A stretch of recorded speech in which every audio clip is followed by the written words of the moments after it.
City cable. నేటి ముఖ్యాంశాలు. పార్టీలకు అతీతంగా 42% బీసీ రిజర్వేషన్పై పోరాటం. బీసీ జేఏసీ నాయకుల ప్రకటన. అర్హులైన ప్రతి ఒక్కరికి ఇందిరమ్మ ఇల్లు. ఇందిరమ్మ ఇళ్ల కమిటీ సమావేశంలో ఎమ్మెల్యే బుయ్యని మనోహర్ రెడ్డి. జిన్గుర్తి కేజీబీవీలో ఘనంగా మాజీ రాష్ట్రపతి డాక్టర్ ఏపీజే అబ్దుల్ కలాం జయంతి. కారును ఢీకొట్టిన టిప్పర్, తప్పిన పెను ప్రమాదం. సిటీ కేబుల్ వార్తలకు స్వాగతం. వార్తలు చదువుతున్నది మఠం నిరంజన్. పార్టీలకు అతీతంగా 42% బీసీ రిజర్వేషన్పై పోరాటం సాధించాలని బీసీ జేఏసీ నాయకులు అన్నారు. బుధవారం తాండూరు పట్టణంలోని వినాయక కన్వెన్షన్ హాల్లో బీసీ రిజర్వేషన్ల సాధన కోసం అఖిలపక్ష నాయకులతో సమావేశం ఏర్పాటు జరిగింది. ఈ సమావేశంలో బీసీ సంఘం జాతీయ కార్యవర్గ సభ్యులు రాజ్ కుమార్ మాట్లాడుతూ బీసీలకు 42% రిజర్వేషన్ల అమలుపై హైకోర్టులో స్టే విధించడాన్ని నిరసిస్తూ ఈ నెల 18న తెలంగాణ బంద్ లో భాగంగా తాండూరు బంద్ ను పకడ్బందీగా నిర్వహించాలని అన్నారు. ప్రధాని నరేంద్ర మోడీ ముఖ్యమంత్రి రేవంత్ రెడ్డిపై ఒత్తిడి పెంచాలని, 42% రిజర్వేషన్లను సాధించిన తర్వాతనే స్థానిక సంస్థల ఎన్నికలను నిర్వహించాలని కోరారు. దాని ఏ విధంగా మనం ఇక్కడ తాండూరులో ఉన్న పెద్దలు మరి ఎంతో మంది ఇక్కడ గౌరవ పెద్దలు వచ్చారు కాబట్టి దానిపైన కూడా మీరు కొంతవరకు సలహా సూచనలు ఇవ్వాలి. ఏ రకంగా ముందుకెళ్దాము, ఆ రోజు ఏ కార్యక్రమం తీసుకుందాము, ఏ రకంగా మీరు కూడా మాకు బీసీ సంఘాలకు మీరు సపోర్ట్ గా ఉంటారని చెప్పేసి దానిపైన కూడా మీ సందేశం ఇవ్వాలని కోరుకుంటూ, వ్యక్తిగతంగా మరి ఈరోజు రాజకీయ పార్టీలను అన్ని కూడా పక్కని పార్టీలతో ఒక వేదిక ఏర్పరచుకోవడం జరిగింది. ఏ పార్టీకి ఆ పార్టీ సిద్ధాంతాలు ఉంటాయి, ఎజెండాలు ఉంటాయి. అవన్నీ ఇచ్చిపెట్టి ఎజెండాలు ఇచ్చిపెట్టి మనం అందరం ఒక ఐక్యతగా ఇక్కడ వచ్చినాం కాబట్టి మనం ఒకరిపైన ఒకరి విమర్శలు చేసుకోకుండా, పార్టీల జోలికి వెళ్లకుండా మన వ్యక్తిగతంగా మనం రాబోయే రోజుల్లో ఎట్లాంటి కార్యాచరణ తీసుకుందామని దానిపైనే మీ సందేశం ఉండాలని చెప్పి తెలియజేసుకుంటూ, ఇప్పుడు గౌరవ పెద్దలు జేఏసీ ఏర్పడ్డది కాబట్టి ఖచ్చితంగా ఆర్కృష్ణ నేతృత్వంలో మనం కోర్టుకు అప్పీల్కి వెళ్దామని చెప్పేసి మీకు న్యాయం జరుగుతుందని చెప్పేసి వేదిక ద్వారా తెలియజేసుకుంటూ, మరి అదేవిధంగా ఆర్కృష్ణయ్య కానీ మరి గత నేను చిన్న ఉన్నప్పటి నుండి ఒక 45 సంవత్సరాలుగా నిరంతరం బీసీల కోసం ఒక ముందుటి సేవ చేస్తున్నట్టు వ్యక్తి ఈ రోజు ఇంతమంది ఇంత బలంగా ఇక్కడ వచ్చి ఇక్కడ కూర్చొని మాట్లాడుతున్నామంటే మన తెలంగాణ రాష్ట్రంలో ఉమ్మడి ఆంధ్రప్రదేశ్ లో అనేక సంక్షేమ రాష్ట్రాలు పెట్టించినటువంటి ఘనత ఆర్కృష్ణయ్య కాబట్టి ఆయన పెట్టడం వల్లనే మనం అందరం ఇక్కడ ఆ చదువు వల్లనే, ఆ చదువు జ్ఞానం వల్లనే మనం అందరం ఇక్కడ వచ్చినాం. ఈ రోజు రాజకీయ హక్కుల కోసం పోట్లాడుతున్నాం. మనకు రావాల్సిన విద్యా వాట దక్కింది, ఇంకా దక్కాల్సిన అవసరం ఉంది.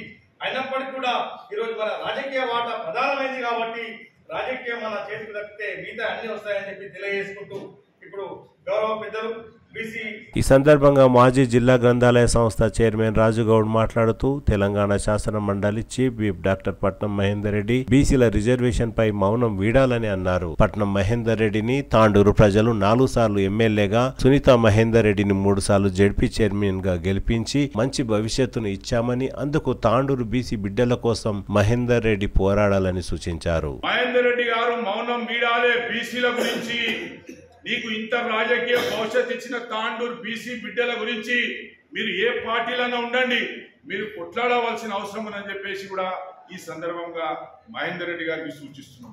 అదేవిధంగా మనోహర్ రెడ్డి గారు కూడా తాండూరుకి ఎమ్మెల్యేగా గెలిచి మరి ఎక్కడికేలో వేరే ప్రాంతంకేలో వచ్చినా కానీ కూడా ఈరోజు తాండూరులో ఉన్న బిడ్డలు, బీసీ బిడ్డలు కానీ మిగతా జాతులు అందరం కూడా కలిసి మనోహర్ రెడ్డి గారిని కూడా ఎమ్మెల్యే చేసినాం. మరి ఆయన కూడా బీసీలకు అండగా నిలబడాలి. ఎందుకు మాట్లాడతలేరు? ఈరోజు 15 దినాలైంది స్టే పడి, ఎందుకు మాట్లాడతలేరు ఈ నాయకులు? కాబట్టి వీళ్ళందరూ కూడా మౌనం వీడి బీసీలకు మేము కూడా అండగా ఉన్నామని చెప్పేసి నిలబడితేనే భవిష్యత్తులో వీళ్ళకి నమ్ముదామని చెప్పేసి కూడా ఈ సందర్భంగా చెప్పుకుంటూ ముగిస్తున్నాను. జై తెలంగాణ కూడా పోటు వాళ్ళకు అవకాశం ఇవ్వలేదు, ఇది కూడా గుర్తుపెట్టుకున్నారు. మరి ఈ విధంగా కొనసాగుతుంటూ వస్తుంది ఈ బీసీ రిజర్వేషన్. మరి ముఖ్యంగా ఏదైతే 2019లో ఎవరు అడిగినో ఆ ఈడబ్ల్యూఎస్ మాకు తెలియదు, ఎవరు ఇమ్మన్నారో కూడా మాకు తెలియదు. 10% పటక్కుమని ఇట్లా చేసేసారు. కానీ ఒక్క బీసీ సంఘాలు కానీ, ఒక బీసీ ఎంపీ కానీ, ఒక బీసీ ఎమ్మెల్యే కానీ, ఒక బీసీ ముఖ్యమంత్రి కానీ నోట్లో ఏం పెట్టుకున్నారు అనేది ఈ సందర్భంగా మీ అందరూ కూడా అడుగుతారు. ఈడబ్ల్యూఎస్ అంటే ఏంది? 10% అగ్రవర్ణాలకు ఇవ్వాలి. ఆల్రెడీ 50% ఆల్రెడీ ఉన్నది జనరల్ కేటగిరీ కింద. 10% ఈడబ్ల్యూఎస్కి ఇవ్వాలని అన్నారు. ఈడబ్ల్యూఎస్ కు ఇచ్చినప్పుడు ఉద్యమం ఎక్కడ పోయింది? ఆర్ కృష్ణ ఎక్కడ పోయిండు? చిరంజీవి ఎక్కడ పోయిండు? మరి ఈరోజు విశ్వ మహారాజ్ ఎక్కడ పోయిండు? వీళ్ళందరూ కూడా ఆలోచన చేయాలి. ఈరోజు ఈడబ్ల్యూఎస్ పెట్టి ఎన్ని విధాలుగా మనకు మోసం చేస్తున్నారనేది ఒకసారి మీరు ఆలోచన చేసుకున్నారు. నేను టీఆర్ఎస్ పార్టీలో ఉన్నా కాబట్టి టీఆర్ఎస్ గురించి చెప్తలేను. టీఆర్ఎస్ పార్టీ కూడా బీసీలకు మోసం చేసింది. గత ఎన్నికల్లో 23% ఇచ్చింది. టీఆర్ఎస్ పార్టీ 23% రిజర్వేషన్ ఇచ్చింది. కానీ ఎందుకు ఇచ్చింది? ఆ రోజు అడ్డం పడ్డది. ఈ చెవెళ్లలో ఉంటాడు ఒక ఎంపీటీసీ ఫోరం అధ్యక్షుడు సత్యనారాయణ రెడ్డి అని, ఆయన తీసుకుపోయి చేసేస్తే ఆ రోజు అడ్డుపడ్డది. ఈ రోజు 42% ఏ విధంగా అడ్డుపడ్డారో ఆ రోజు కూడా అడ్డుపడ్డది. మరి ఈడబ్ల్యూఎస్ 10% ఎందుకు ఇస్తూ? మరి ఈరోజు తమిళనాడులో కేవలం 3% అగ్రవర్ణాలు ఉంటే 10% రిజర్వేషన్ ఏ విధంగా ఇస్తున్నారు? ఈరోజు బీహార్లో 3% అగ్రవర్ణాలు ఉంటే 10% ఎందుకు వర్తిస్తుంది? అంటే 3% ఉన్న వాళ్ళకేమో 60% రిజర్వేషన్, 90% ఉన్న బీసీ ఎస్సీ ఎస్టీ మైనార్టీలకు కేవలం 50% లోపలే. ఆ 50% కూడా కరెక్ట్ ఇచ్చే పరిస్థితి లేదు. సరే, ఇదంతా ఎవరైనా తప్పు అనుకుంటవచ్చు. ఉన్నట్లే చెప్తున్నా. ఉన్నట్టు చెప్పాలి, మంచిది మైక్లో చెప్పాలి, చెడు చెవులో చెప్పాలి. ఈ సందర్భంగా పలువురు మాట్లాడుతూ బీసీ రిజర్వేషన్ స్థానిక సంస్థల ఎన్నికలలోనే కాకుండా ఉద్యోగాలు, నిధులు, నియామకాల్లో కూడా ఉండాలని సూచించారు. బీసీ రిజర్వేషన్లపై ప్రతి ఒక్కరూ ఏకతాటిపై పోరాడాలని నాయకులు అన్నారు. ఈ సమావేశంలో Congress, BJP, BRS, TJAC, CPI, CPM రాజకీయ నాయకులతో పాటు బీసీ, ఎస్సీ, ఎస్టీ, మైనార్టీ సంఘాల నాయకులు మరియు కుల సంఘాల నాయకులు, ప్రజా సంఘాల నాయకులు, మహిళా సంఘాలు, న్యాయవాదులు తదితరులు భారీ సంఖ్యలో పాల్గొన్నారు. ఇలాంటివి జరిగితే ఖచ్చితంగా ప్రభుత్వాలు ఎటువంటి ప్రభుత్వ ఉద్యోగ నోటిఫికేషన్ ఎట్లాగూ లేవు. కనీసం కుల వృత్తులను చేసుకొని బతికేటువంటి చాలా మంది పేదలు చాలా మంది ఉన్నారు మన బీసీలో. దయచేసి ఎస్సీ ఎస్టీ సోదరులు కూడా చాలా మంది ఉన్నారు. దయచేసి ఎప్పుడు మన రాజకీయ మన ఈ విద్యా సంస్థలే కాకుండా ఇది పరంగా కాకుండా ఖచ్చితంగా ఈ వృత్తుల వారికి బీసీ నాయకులు బీసీ అందరూ కూడా మద్దతు ఇవ్వాలి. అన్ని పార్టీ వాళ్ళు కూడా మద్దతు ఇవ్వాలని చెప్పేసి నా చిన్న సలహా ఇది. నా రిజర్వేషన్ సంస్థలో 42% రిజర్వేషన్ తేవాలని వాళ్ళు జీవో తీసి వాళ్ళు గవర్నర్ గారికి పంపించడంతో అక్కడ కాలేదు, ఇక్కడ కాలేదు. ఇప్పుడు అదే జీవోతో జీవో నంబర్ 9 తీసుకొని వచ్చి 42% ఇద్దామనుకోవడంతో అది కోర్టులో స్టే చేయడం జరిగింది. దాని విషయంలోనే రానున్న రోజుల్లో మనమందరం ఐక్యంగా ఉండి, అన్ని రాజకీయ పార్టీలు ఐక్యంగా ఉండి బీసీలకు 42% రిజర్వేషన్ ఏ విధంగా అయితే తెచ్చుకోవాలి.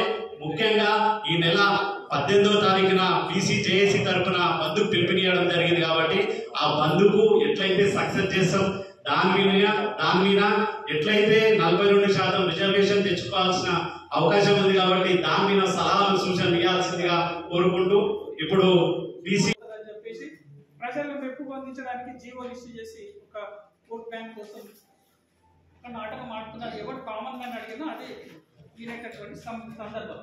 ఏదేమైనా ఒక విషయం మనం గమనించాలి. ఈ ఇష్యూ నిప్పురవ రాజేసింది మాత్రం కాంగ్రెస్ పార్టీ అనేది మనం ఒప్పుకోవాల్సినటువంటి అవసరం ఉంది. మనం డిమాండ్ చేస్తూ ఉన్నాం కాంగ్రెస్ పార్టీ భవిష్యత్తులో మేము సెంటర్లో అధికారంలోకి వస్తామని చెప్పేసి అంటున్నాం. రండి మీరు అధికారంలో కానీ మీరు ఏదైతే దాని అమలుకు అవసరమైనటువంటి రాజ్యాంగ రక్షణలు, చట్ట రక్షణలు ఏదైనా అవి తీసుకోవడానికి కూడా మీరు సంసిద్ధంగా ఉండాలని చెప్పేసి ఈ సందర్భంగా మనం డిమాండ్ చేయాల్సినటువంటి అవసరం ఉంది మిత్రులారా. మరి అదే సందర్భంలో మనం ఒకటే అడుగుతా ఉన్నాం. ఈరోజు 42% అనేది కేవలం లోకల్ బాడీస్లోనే కాదు. మాకు ఇప్పుడు దాస్తున్న చర్చ అంటే అదే కోట్ల పోయింది, కొట్టేసింది అంతా. బట్ ఇంకోటి ఏం జరుగుతుంది, ఈ 42% అనేది విద్యా ఉద్యోగాలలో కూడా కావాలనేది ప్రధానమైన డిమాండ్. ఈ కోర్టులో నడుస్తున్న విషయం, జీవో విషయం, ఇవన్నీ ఓన్లీ పొలిటికల్ రిజర్వేషన్ సంబంధించినవి. కానీ దీంతో పాటు ఇది కూడా జోడించి పొలిటికలే కాదు, మనకు కావాల్సింది విద్యా ఉద్యోగ రంగాల్లో కూడా మేము ముందుంటామని చెప్పేసి ఒక డిమాండ్ మనం తీసుకురావాల్సినటువంటి అవసరం ఉంది మిత్రులారా. కాబట్టి ఈ పెద్ద ఉద్యమం దీన్ని ముందుకు తీసుకుపోవాలి. నాయకత్వం అనేది అందరూ పాటించాలి. ఈ సైద్ధాంతిక అవగాహన అనేది మనము కింది శ్రేణుల వరకు రీచ్ చేయాల్సినటువంటి బాధ్యత కూడా మనందరి మీద ఉందనేది. ఇక్కడ కూర్చున్నాం కానీ బయట చాలా మంది ఉన్నారు. మనం ఉద్యమం చేస్తే, రోడ్ల దిగ్బంధం చేస్తే మనకు మాత్రమే సరిపోదు.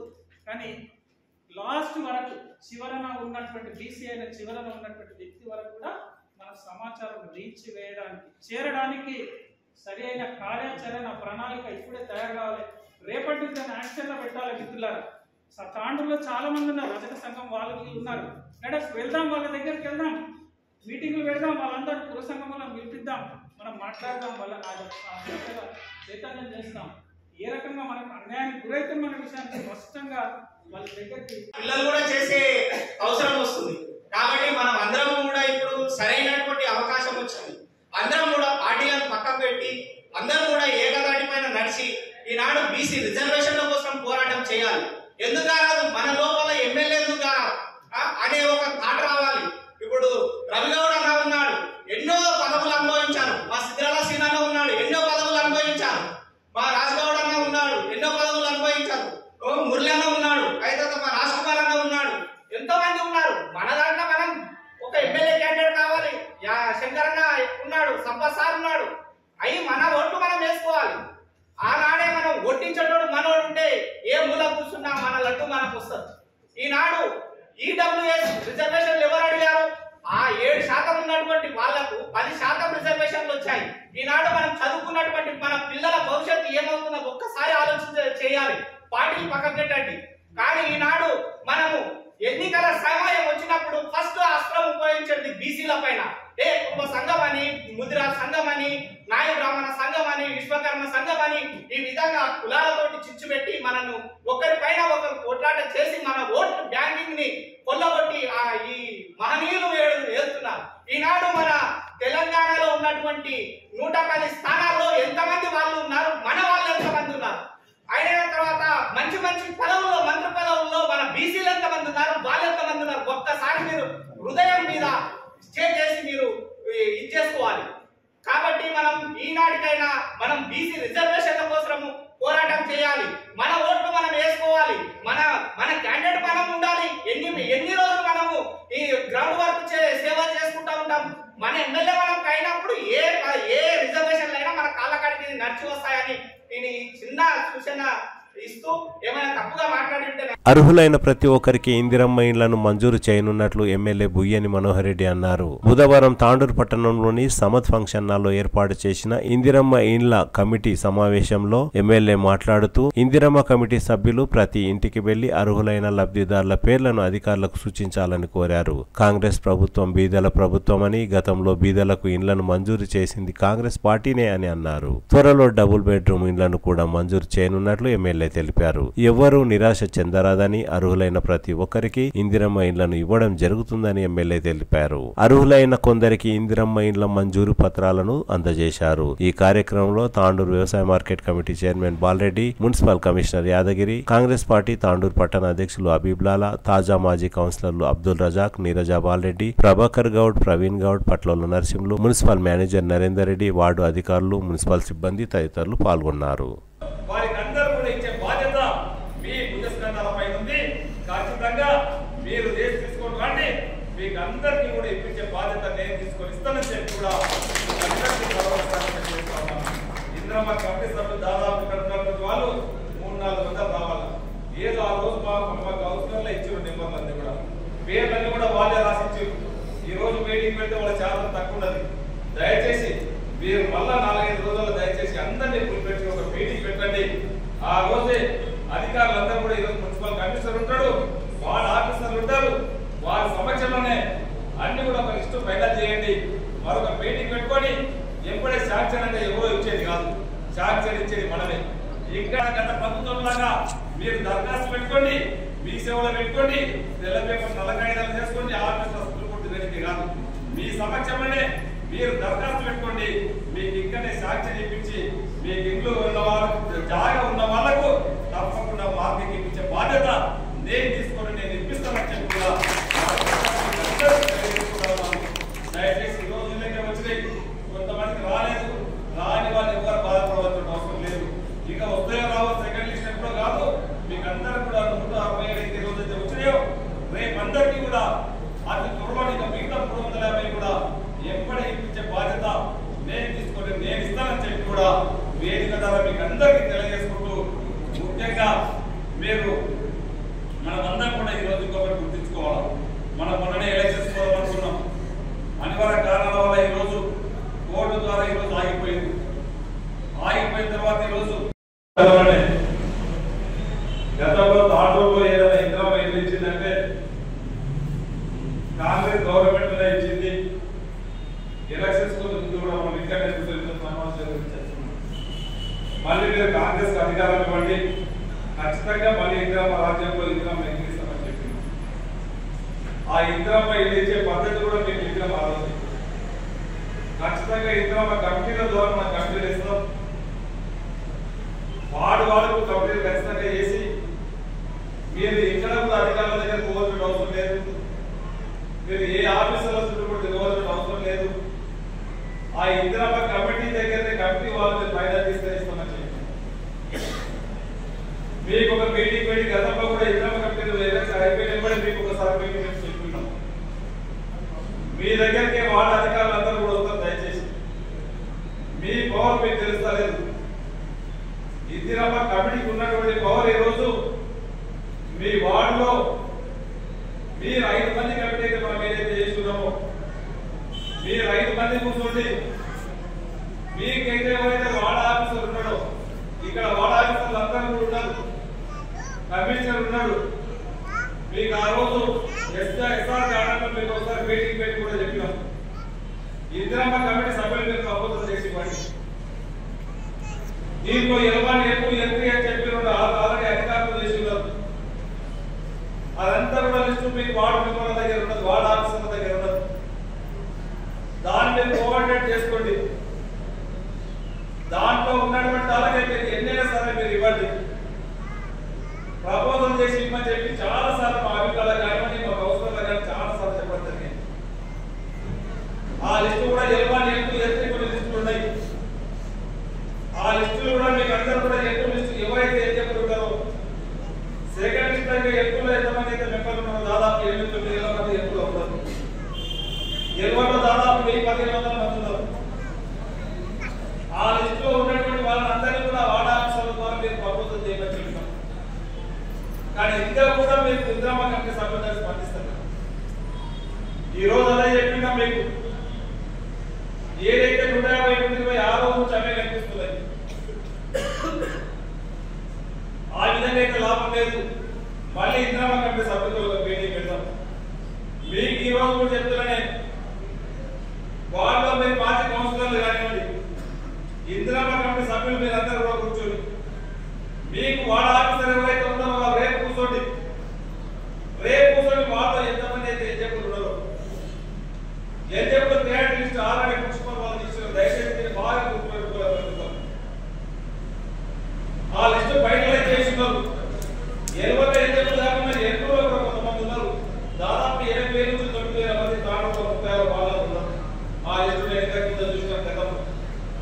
ఆ లిస్టు మీకు ఇంతకు ముందు కూడా ప్రతి కౌన్సిలర్కి ఇచ్చున్నాం. వార్డు మెంబర్లకు ఖచ్చితంగా మీకు అందరూ కూడా ఇందిరమ్మ కమిటీ మెంబర్లకు ఇవ్వాలని చెప్పి మన వాళ్ళకి రెస్పాన్స్ రావట్లేదు. ఇప్పటి దయచేసి రేపటి నుంచి కూడా వార్డు ఆఫీసర్లు ఇక్కడ ఉన్నారు.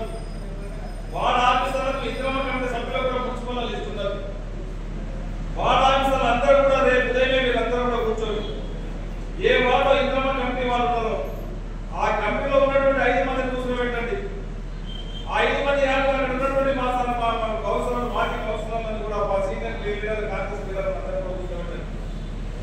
ఎవరైతే ఎదుర్కొన్నామో పార్టీలకు రైతున్నా ఎవరు సరే ఆ రోజు చెప్పుకున్నామో గతంలో వాళ్ళలాగే మనం ముఖాలు చూసి కొట్టి పెడతామని చెప్పలేదు. ఎవరైతే మీ వాళ్ళు మన వాళ్ళలో ఎదుర్కొన్నారో అక్షయ కూడా లిస్టు తీసుకురండి.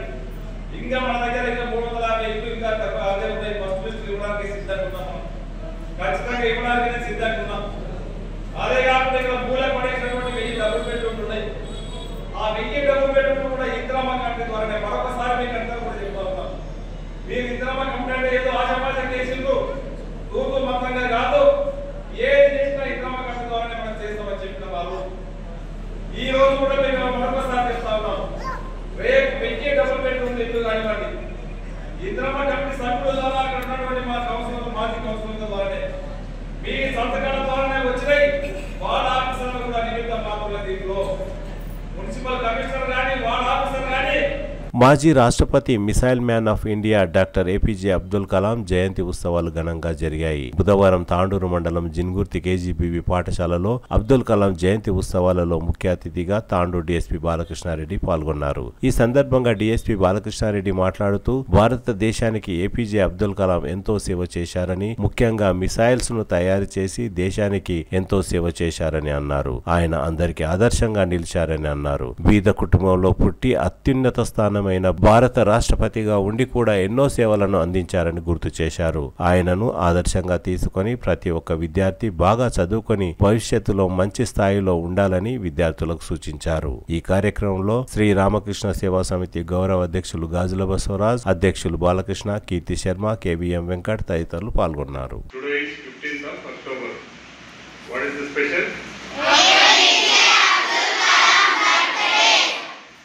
ఎందుకు ఒక వ్యక్తి యొక్క బర్త్డేని మనం ఎంతగా స్మరించుకోవాలి? గొప్పగా చెప్పండి. గొప్పగా జీవించాడు.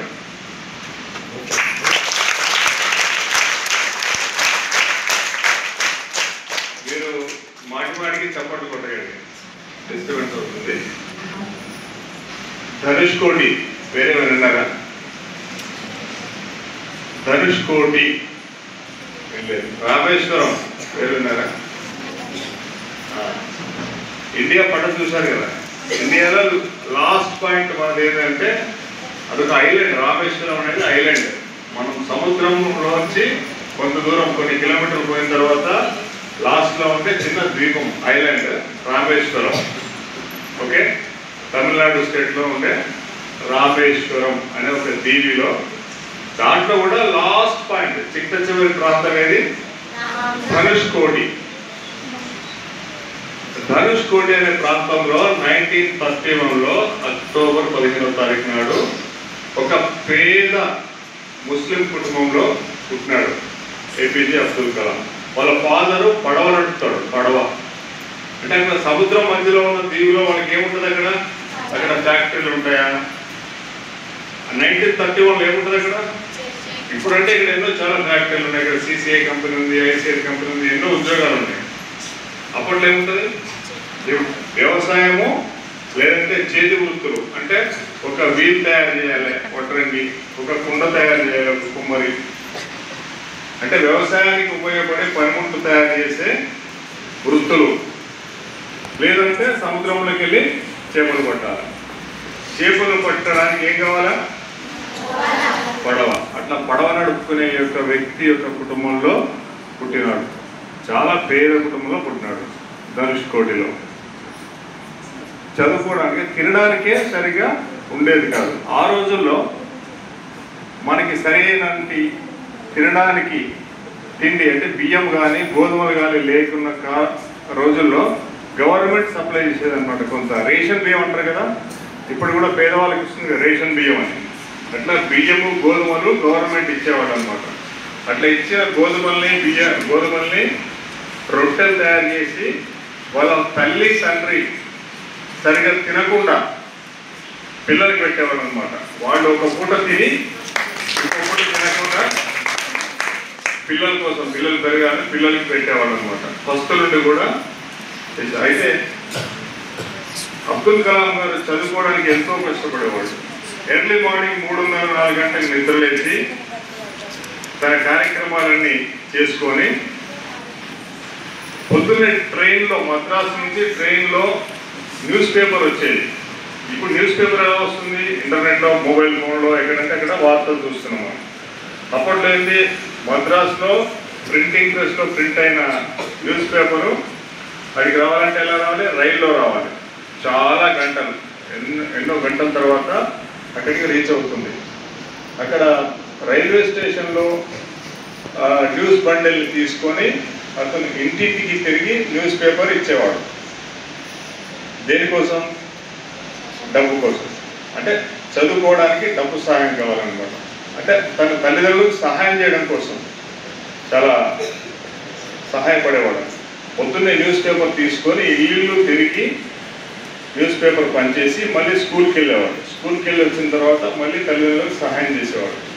అట్లా కష్టపడి చదువుతూ మద్రాసులో ఇంజనీరింగ్ కంప్లీట్ చేశాడు. తర్వాత మద్రాస్లో NIT ఉంటుంది, నేషనల్ ఇన్స్టిట్యూట్ ఆఫ్ టెక్నాలజీ. అక్కడ నుంచి అతను ఏరోనాటికల్ ఇంజనీరింగ్ చేశాడు. ఏరోనాటికల్ ఇంజనీరింగ్ అంటే దేనికి సంబంధించింది? స్పేస్ అంటే విమానాలు, హెలికాప్టర్లు తయారు చేసే టెక్నాలజీ గురించి, రాకెట్స్ తయారు చేసే దాని గురించిన కోర్స్. అది కంప్లీట్ అయిన తర్వాత DRDO అనే సంస్థలో చేరాడు. DRDO అనే గవర్నమెంట్ సంస్థ. What is DRDO? Defence research development organisation. DRDO అనేది వెరీ ఫేమస్ ఇన్స్టిట్యూషన్. మా డిఫెన్స్ రంగానికి సంబంధించిన ప్రొడక్ట్స్ అన్ని కూడా మనం తయారు చేసుకుంటున్నాం. Radars, tanks, missiles, any weapons అన్నీ కూడా కొత్తవి డెవలప్ చేయడానికి కూడా DRDO అనేది మనకి ఒక రీసెర్చ్ ఆర్గనైజేషన్. దాంట్లో చేస్తూ తర్వాత ఏం చేశాడు, అక్కడ నుంచి నెక్స్ట్ ఇస్రోకి వెళ్ళాడు. What is ISRO? ISRO అంటే ఏంది? ఐ అంటే ఇండియన్ స్పేస్ రీసెర్చ్ ఆర్గనైజేషన్. ఏం చేస్తున్నది ఇస్రో?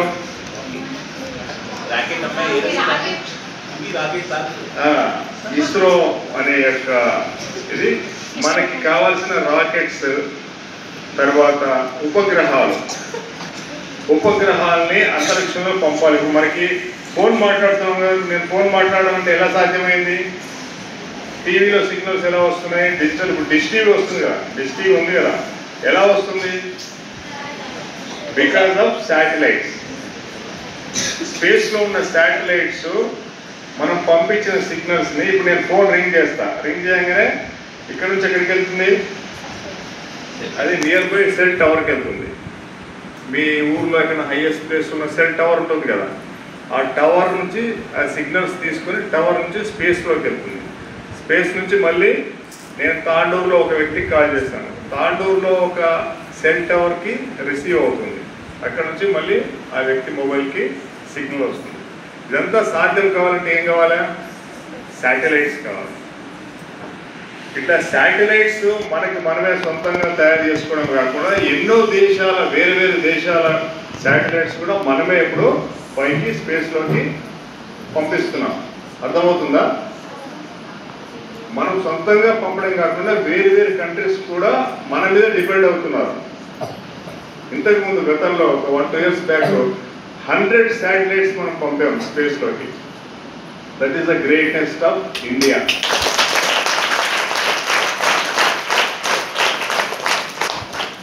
సో ఇదంతా ఎలా సాధ్యమైంది అంటే ఇలాంటి గొప్ప శాస్త్రవేత్తల వల్ల మాత్రమే సాధ్యమైంది. తర్వాత PSLV ఇంజన్స్ తయారు చేసినారు, polar satellite vehicle. GSLV engines, geo satellite launch vehicles. ఇప్పుడు మనకి మూన్ పై కూడా మనం వెహికల్ పంపాము, అవునా కదా? అవన్నీ కూడా సాధ్యమైందంటే ఇలాంటి శాస్త్రవేత్తల వల్ల. తర్వాత అబ్దుల్ కలాం గారు మనం టెస్ట్ చేసామన్నమాట. ఇది పోఖ్రాన్ 2లో. పోఖ్రాన్ అంటే తెలుసా? పోఖ్రాన్ రాజస్థాన్లో ఉండే ఒక ప్లేస్ పేరు పోఖ్రాన్.